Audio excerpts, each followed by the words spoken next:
compromise.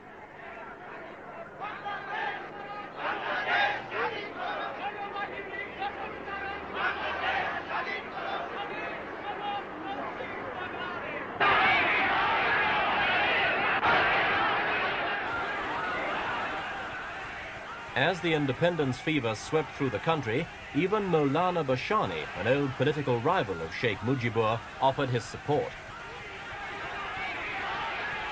Bashani said that if the president does not hand over power to the elected representatives of the people, meaning Sheikh Mujibur's Awami League, he and the Sheikh will lead a massive campaign of liberation.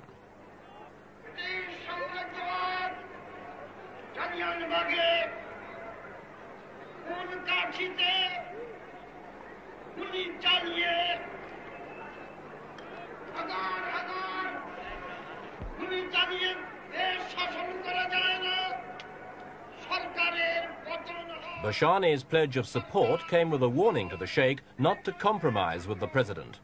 It's better to be a hero, he said, than a prime minister.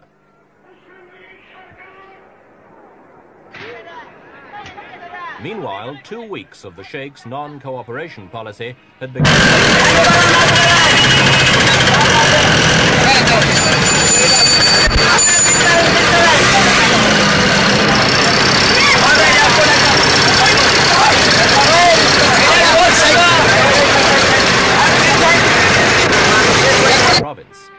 Vigilante groups, mainly Bengali students, set up their own roadblocks and searched cars and their passengers.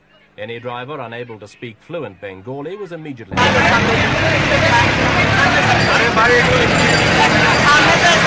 2 men broke away from their questioners and began running. One produced a gun and fired at the rickshaw driver. He was chased, knocked down and stoned to death by a crowd of more than 1,000 people.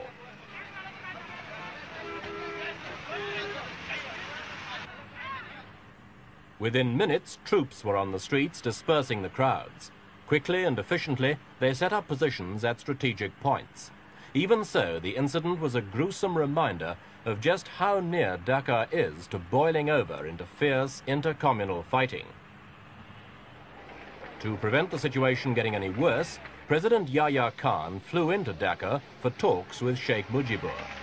Despite his waves, he received few cheers when his heavily armed convoy sped into the city centre.